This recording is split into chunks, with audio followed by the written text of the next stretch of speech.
Unfortunately, the Democrats believe that shouldn't be the case, that they should have some type of shadow voting, that they could stay home, still be paid, and not do the job that they're elected to do. I think that's wrong.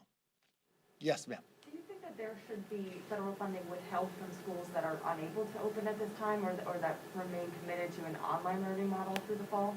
I think there's different parts in the nation that you'll find hotspots or in others. I think we should take this from the provision laying out clear guidelines, talking to pediatricians and others, and being able to open those schools that can open. And we should lay out the framework, but also in our next bill, we should focus on that from childcare and schools. How do we do it safely? And that's the discussion we should be having, and we could have if Congress was back in session. Thank you all very much. Appreciate it. Thank you, sir. Thank you.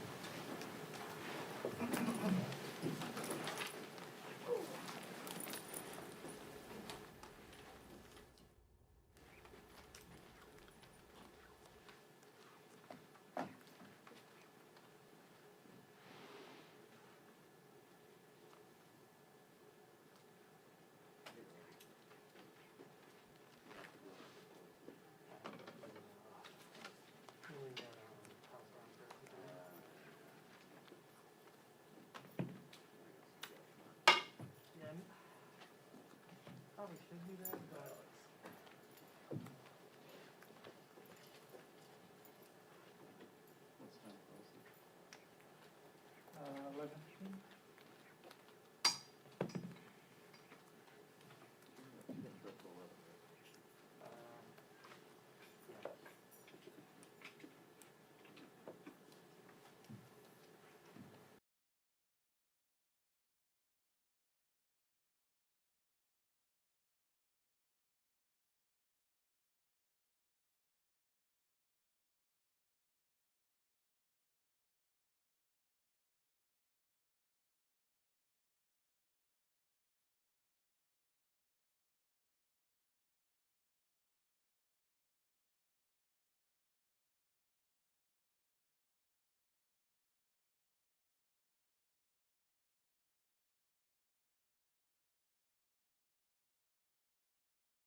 follows a productive day of meetings and concludes an exceptional visit in which we made tremendous strides on behalf of our countries. To your great president, I would just like to say that it's been a profound privilege to have you with us today, and it's a profound privilege to have you as my friend. We've had a great relationship right from the beginning, and I think that maybe was against all odds. A lot of people were betting against it, but they've learned not to bet against us, I suspect. I know they've learned that in Mexico. The people of Mexico and the United States are joined together by shared values, shared faith, and shared future on this beautiful continent. We're both proud sovereign nations built over generations by the sweat, sacrifice, and devotion of hardworking people who love their country and who give everything they have to create a better life for their beautiful children. In the United States, the extraordinary contributions of Mexican Americans are felt at every industry, every community, and every facet of our nation. From art to commerce to science to medicine, the Mexican people are incredible. They upheld our highest values, God, family, and country. They launch small businesses, propel industries, and they serve heroically in police departments and in our great military.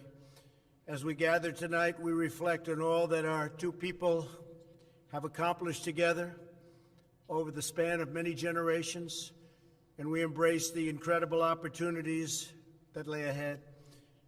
We're each blessed with a vast land that touches both of the world's great oceans, extraordinary natural resources, and above all, we're blessed with some of the most spirited, adventurous, determined, and talented people on the face of the earth. It's all about the people. Mr. President, I'm certain that together we can unlock a future of even greater potential for our children, prosperity for our people, safety for our citizens, and pride for our countries. With today's visit, I've never been more confident that the future of this precious relationship and the destiny of this majestic continent will never be in better hands and never had a better future. Once again, I want to thank you and all of your representatives for being here today. It's a great honor. It's a great honor to be with you. Thank you very much. I'd now like to invite President Lopez Obrador to say a few words on behalf of the incredible people of Mexico. Thank you.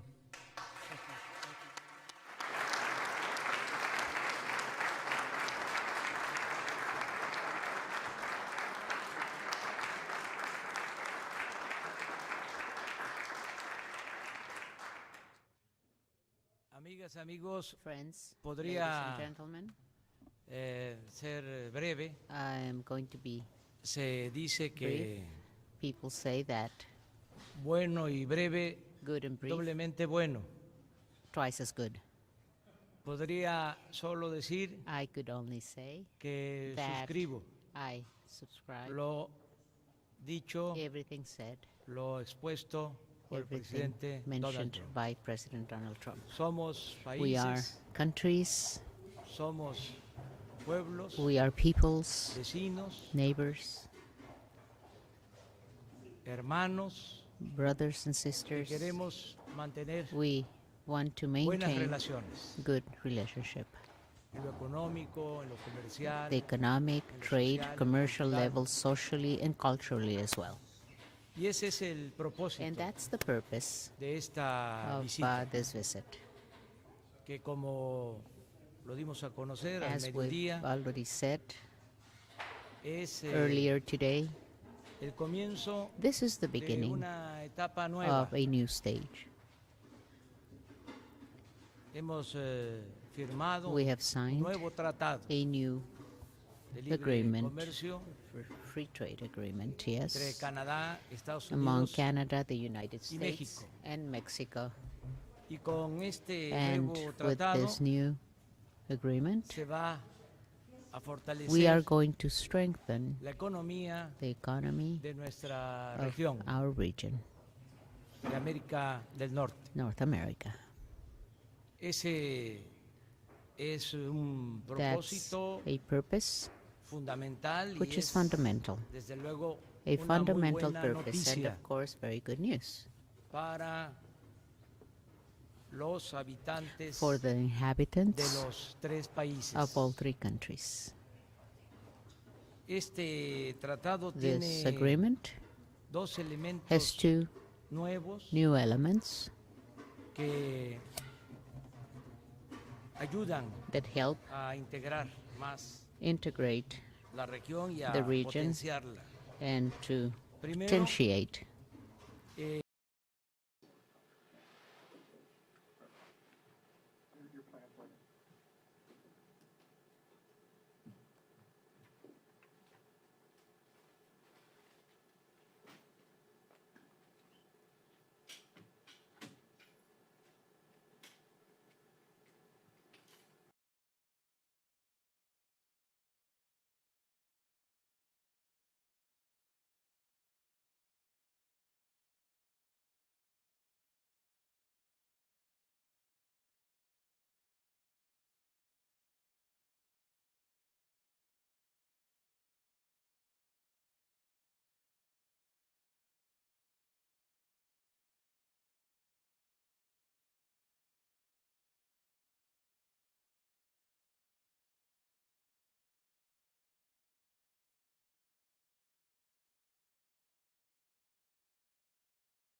The American Republic stands today as the greatest, most exceptional,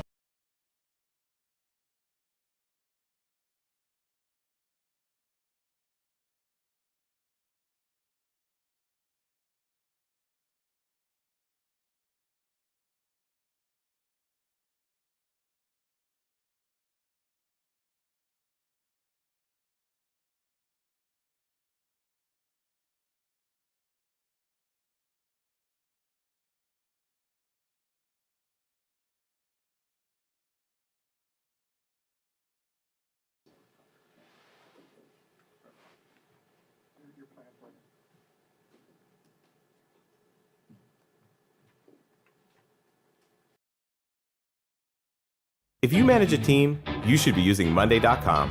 It's a platform to manage any team and any project. Marketing. When we need to figure something out, we can figure something out. And I think that innovation is going to lead to us coming through this pandemic together and coming out.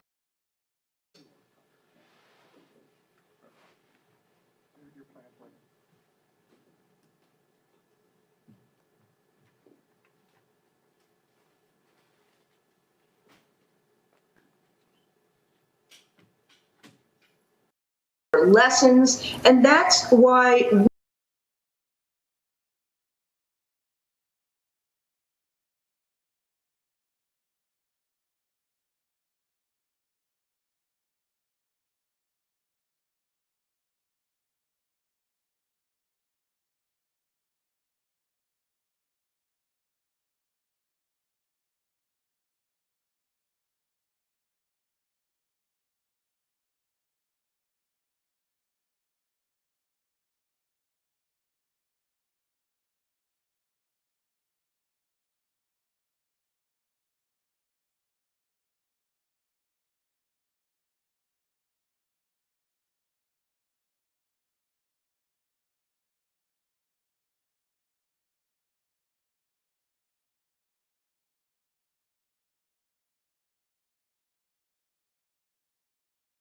minutes after they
the first commission on policing since the 60s.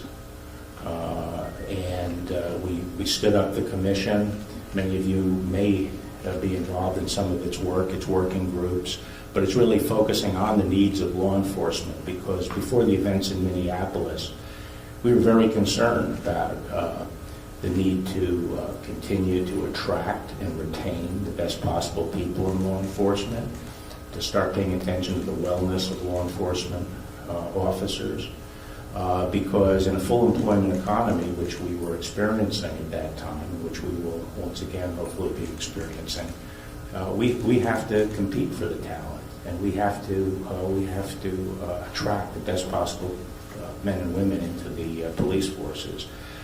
So we're working with that commission, and that commission has reached fruition on a number of its projects, and then lo and behold, we have Minneapolis, that ghastly event there that was really jarring to the nation as a whole. You and I all know that no one understands the need to address that kind of activity, the excessive use of force, and the concerns of the African American community about police abuse or being singled out or treated as second-class citizens. The police community understands that, and over the last few decades, a lot of progress has been made and reforms in those areas.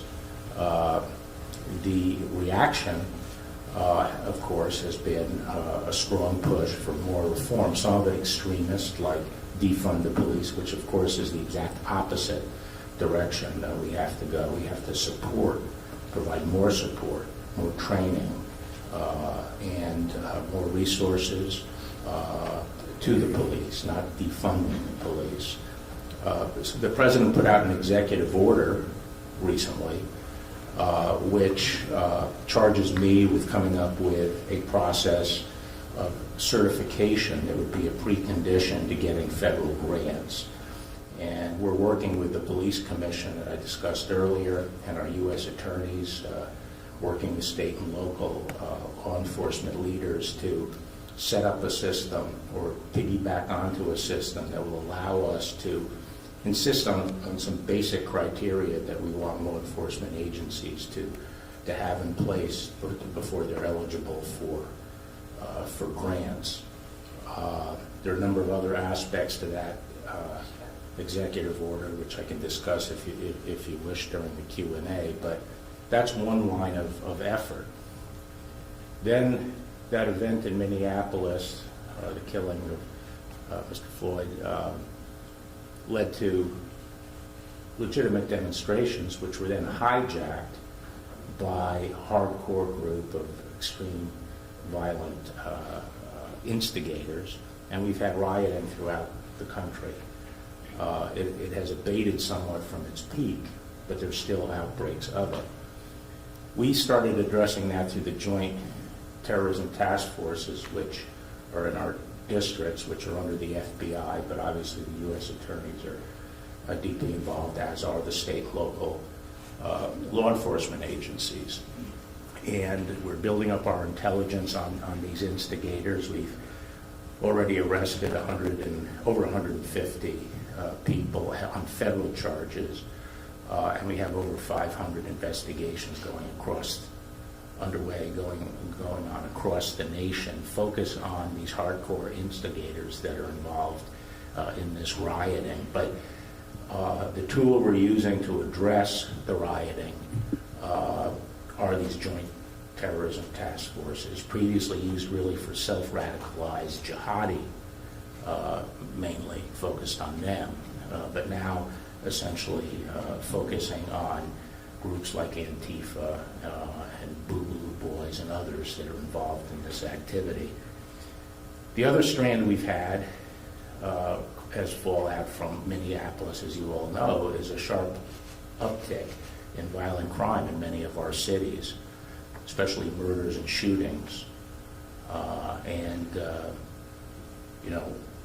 When people say Black Lives Matter, no one can quarrel with that as a principle, but when you actually look at the statistics, it's encouraging that the number of unarmed African Americans shot by police last year were 10, compared to 40 5 years ago. So the trend has been in the right direction. And of those 10, 6 of them were in the process of attacking the police at the time they were shot.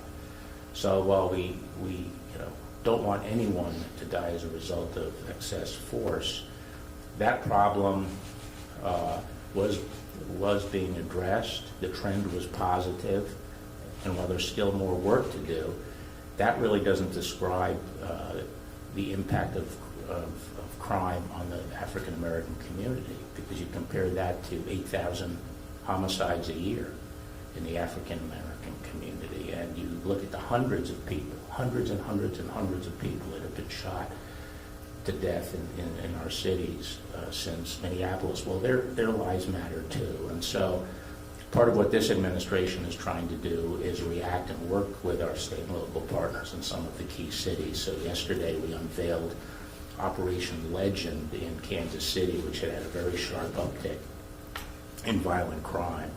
And we're going in with over 200 agents to go after the gangs that we believe are responsible for those shootings. And the president's made clear that if the state and local government wants us to come in to help, we're glad to come in and help try to deal with this upsurge in violent crime. But we're faced with a challenge that's sort of new in recent years, and that is some state and local governments are not interested in maintaining law and order in their cities and are not willing to work with the federal government on doing that.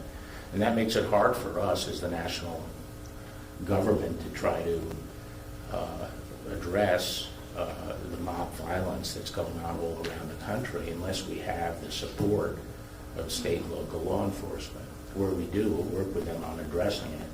Where we don't, it's a serious challenge, because the federal government simply doesn't have the resources to play whack-a-mole all around the country unless we're standing shoulder to shoulder with the local police chief and the mayor and the governor. So those are sort of my initial overview of some of the challenges we're facing right now, and I'm interested in hearing from you, your comments, perspectives, suggestions, or criticisms. Thank you. All right, well, we're going to go into a time of question and answer and being able to interact with the Attorney General. And so we'll ask the press if they would to kindly exit stage right. Thank you, guys.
debt. So yeah, I'm saying trillion. And let me say another thing about trillions. The Fed is spending trillions of dollars to shore up the stock market. That may be a good thing to do. We think we should spend trillions of dollars to shore up America's workers, and that there's a path that is a good investment, that is a stimulus,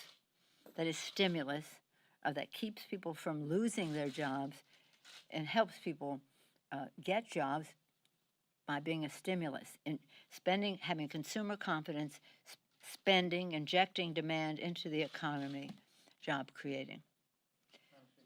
Yeah, Chad, and then you, and then there. So you say that this was bad news for the president on the decision this morning, but I said it wasn't good news. Wasn't good, fair. Yeah. But that said, what will the House do now with this? I mean, had they ruled differently, you would have conceivably had these records, before the Financial Services Committee, before the Oversight Committee, and you would have had to parse through these, go into another investigation. Well, why are we talking about what we would have done? They didn't rule that way. So what will you do? Well, I mean, this kind of prevents you from doing some sort of a broader investigation, which some Democrats will tell you privately that they would prefer not to go down that road just before an election. And some will tell me they want to go down that road. But we have a path that the Supreme Court has laid out that we certainly will not ignore. And we will never stop our oversight. That is our responsibility under the Constitution of the United States. Yeah. By all accounts, from many of the, shall we say, constitutional authorities, there was never any way they were going to give us the records right now, but they would give us a path to the records. Yes, sir. Speaker Pelosi, it's very unlikely you're going to see these before the election. It's very also unlikely that the New York case, where tax returns will go before the grand jury before the election. So are you disappointed that Congress and the American public will not see these records, almost certainly will not see these records before November? Well, thank you for that question, because it takes me to what was really important about this decision. This isn't so much about the president's records, although we'd like to know, how Russia funded his operation all those years. But that's not what was at stake. What was at stake is the president above the law. Is this court, a court friendly to the president, going to rule in favor of the executive branch and say that there is no congressional oversight, undermining our system of checks and balances? So for us, that was what was important, and what is at stake is the system of checks and balances. As I say in my statement, the genius of the Constitution. If, in fact, they would have ruled that he is not above the law, I mean, that he can do whatever he wants without any oversight from Congress, that would have been just devastating, to tell you the honest truth. And we would still fight it. We would still fight it because they would have abandoned all precedents and the rest that has ruled in favor of Congress having oversight authority. However, they did not. And the victory is for the Constitution of the United States. The process will take longer, but that's not what what was truly important here. All I kept thinking is our founders did this magnificently, the separation of checks and balance, the separation of power, co-equal branches of government, and the court sustained that this morning. Yes, sir. Given the unemployment situation and the rise in cases in the past couple of days, do you think it's possible to extend that unemployment benefit separate from the HEROES Act or some other package that you may have to work out before the end of the month? The people ask me, is it possible that you could do the state and local separately, or acknowledging the horror of what's happening with the spikes in the coronavirus? Would you do that separately? They really are all connected. They are all of one piece. We will be working on, and our budget committee has been making progress on this, on how we have stabilizers, so that if you reach a certain unemployment rate or whatever measure is appropriate to the action required, that it would automatically happen so that there's no doubt. But this unemployment insurance uncertainty is devastating to families. So I don't know, I don't know if that's the easiest thing. I don't know that they support unemployment insurance. But I do think that they will eventually support state and local government. And they're going to have to come around to something on COVID. And by the way, much of what we have on these testing, tracing, treatment, et cetera, relates to addressing the disparities in our community, how low-income families and people of color suffer in a disproportionate way because of their predisposition to it, because of their lack of access to testing early enough and the rest. So every piece of it is critically important, and there's no reason why we should we just ignore testing and let this thing go? Should we just say to state and local, too bad, fire people, diminish services to your populations, and also raise taxes? I mean, this is a very well thought out initiative, and it's all connected. Open up the economy, test, treat the people, honor our heroes. It's all connected. Any other women who have a question? Yes, ma'am. You, here. Thank you, Madam Speaker. So you were just talking about congressional oversight. So my question is about the United States withdrawal from the World Health Organization. Since you mentioned that the defund from the organization will be illegal, would House Democrats planning to take any action? We are putting together our appropriations bill now. I think the president's withdrawal from WHO is senseless. It's not only about the coronavirus, it's about polio, it's about other afflictions, diseases, diagnoses that we have worked together to try to eliminate or diminish. So I think it's senseless. As you know, it doesn't become effective until next summer, 2021, I think it is July.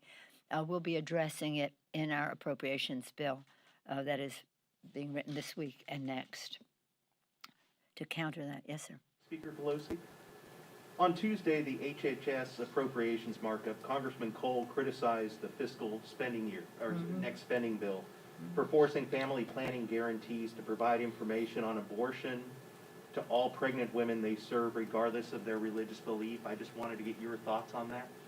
I haven't seen that. I don't know what he said about it, but when I see it, I'll let you know what I think of it. There's also a push to be able to take out the Hyde Amendment. Well, let me just say this about the Hyde Amendment. For 40 years, since I was not even in Congress, I have been dismayed by the injustice of the Hyde Amendment. It just discriminates against poor women, and largely they are women of color. And so I don't know if that relates to that. I don't know what that is. I don't think that it's in the bill. I don't. You'll have to. It's not in this bill, but there was a push to possibly remove the Hyde Amendment in the coming spending bills in the years to come. Well, what are we talking about the years to come? I myself would like to see it gone.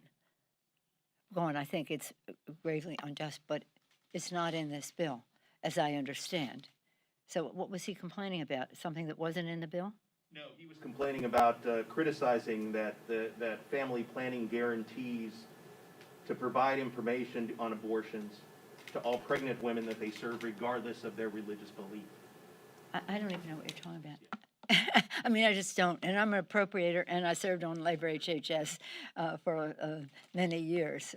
And I'm very close to the issue of family planning, being a mother of 5 and 6 years to the day. So I know something about this, but I don't know what he's complaining about there.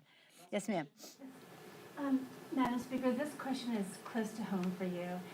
The city of Richmond is obviously in sync with your desire to get rid of Confederate statues, but in Baltimore and Little Italy, the statue of Christopher Columbus was removed or taken down. And I wonder if you have anything to share about that. Well, I'm not a big, I don't even have my grandmother's earrings. I'm not a big let's see what we have in terms of monuments in this. I'm more interested in what people have accomplished. I think that it's up to the communities to decide what statues they want to see. But I think that it's very important that we take down any of the statues of people who committed treason against the United States of America, as those statues exist in the Congress of the halls of Congress, in the rotundas, not the rotunda, I don't think, but in the statuary hall and the rest, where some of them are. But I'm not one of those people who's wedded to, a statue to somebody someplace is an important thing. I don't, again, if the community doesn't want the statue there, the statue shouldn't be there. That doesn't diminish my pride in my Italian-American heritage and the fact that it was a country discovered by an Italian, named for an Italian, Amerigo Vespucci. So I have that pride, but I don't care that much about statues. Respectfully, shouldn't that be done by a commission or the city council, not a mob in the middle of the night throwing it into the harbor? People will do what they do. I do think that from a safety standpoint, it would be a good idea to have it taken down if the community doesn't want it. I don't know that it has to be a commission, but it just could be a community view. And sometimes it's something that's been there, that view has been there for a while. But let's just say, I always say to young people children who come to the Capitol, when you look around, you see statues to people in Washington, monuments and the rest, who we respect, Washington, Jefferson, Lincoln, heroes. They would want us to be talking about the future, your future. So everything we do here is about you.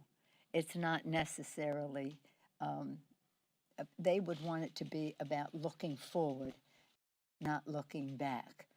So let's just think about what are the values, the vision, the perspective that we enshrine, and how that benefits our children, rather than having a big fight about was somebody worth it.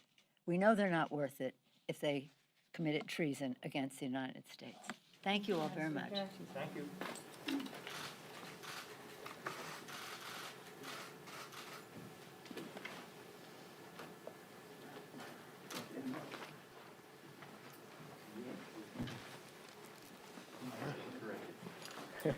Yeah, you got him. You got him.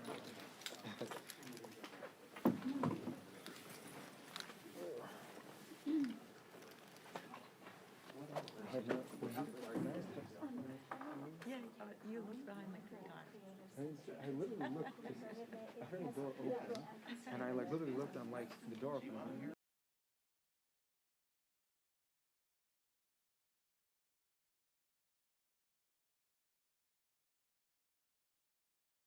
We will continue to go down that path. The decision enables to enable the Trump administration's. I don't know what they're even saying about it. I hear he's tweeting one thing and then the other people are saying another. But whatever it is, it's not good news for the President of the United States. It is a path that we will take. So I put out a statement. I don't see it here. Do we have a copy of the statement? Do we? It's not here. So, but anyway, you don't need me to give you a piece of paper to have what the statement is. But it took me a little longer to get out here because I wanted to read to the the end of the decision. And Chief Justice specifically speaks to the fact that the president is not above the law. And that was something that was proclaimed in the decision, including 2 of his recent appointments. A careful reading of the Supreme Court ruling related to the president's financial records is not good news for President Trump. The court has reaffirmed the Congress's authority to conduct oversight on behalf of the American people, as it asked for further information from Congress. Congress's constitutional responsibility to uncover the truth specifically related to the president's Russia connection that he is hiding. The Congress will continue to conduct oversight for the people, upholding the separation of powers that is the genius of our Constitution. We will continue to press our case in the lower courts. That's what happened this morning. Earlier this morning, for the 16th week in a row, over 1 million Americans applied for unemployment insurance. 16th week in a row. We have to open up our economy. We can only do so by killing off the virus. That's what's in the HEROES Act. Testing, tracing, treatment, separation, masking, wash your hands, keep your distance, as I said. That is what is in the HEROES Act. There's the science, all of the scientific pronouncements have spoken to the need for more testing and the urgency of tracing and the benefit of treatment so that people do not die. Again, this administration seems to be turning its back on science and instead saying, open up, take a risk. Oh, by the way, open up the schools. Open up the schools. As a mother and a grandmother, we all, and everybody I know, wants to open up the schools. Indeed, a large percentage, overwhelmingly, the teachers want to open up the schools. But it has to be safe for the children.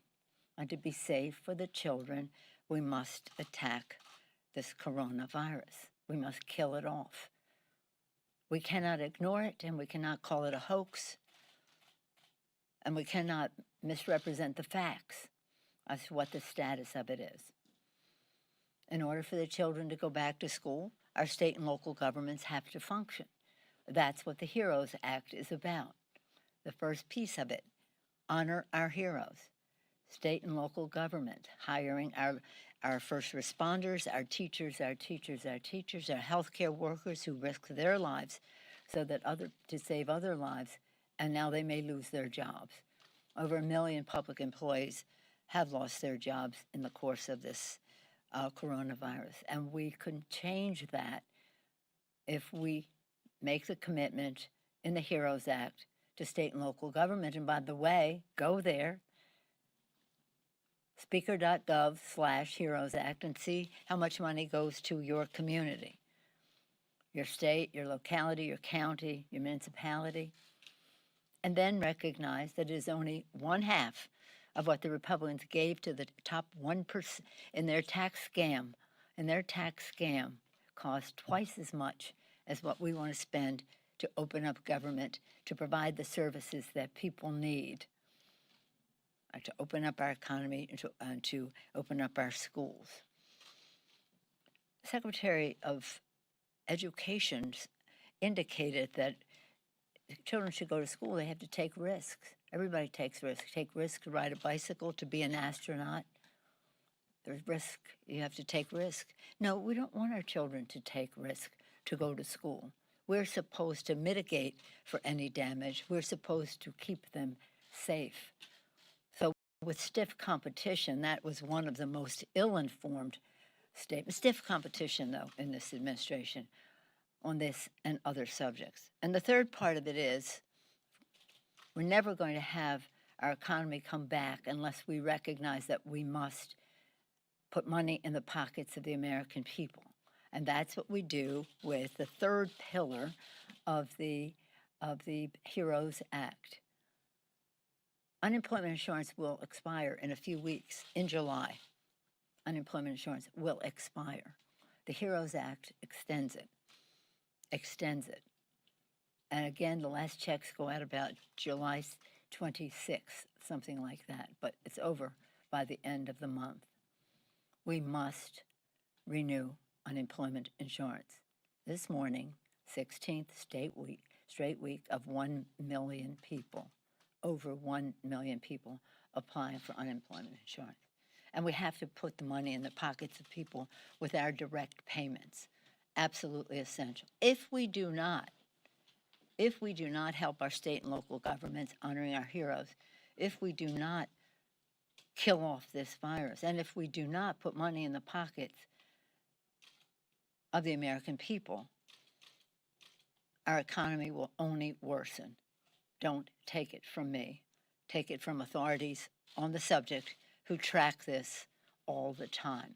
So it's absolutely essential that we come together in a bipartisan way and get this done in the next few weeks. It also has in there resources that have bipartisan support in the country for helping the keeping the Postal Service going, keeping voting at home funded, and also a very important part of putting people back to work, our OSHA provision for safety in the workplace. PPP and its availability or lack thereof is very much a part of everything we've been talking about meeting the needs, the healthcare needs of people who are diagnosed. It's essential to our teachers and our children going back to school. Teachers, custodians, all of those who are responsible for the education of our children, which is the highest priority for us all, safely, PPP necessary.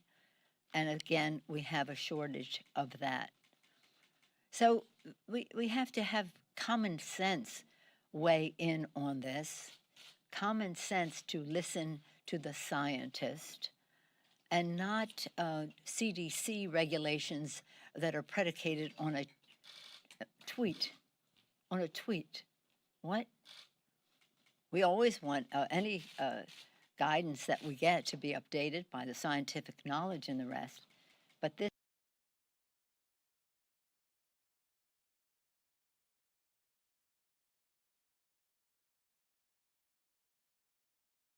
sense to listen to the scientist and not CDC regulations that are predicated on a tweet.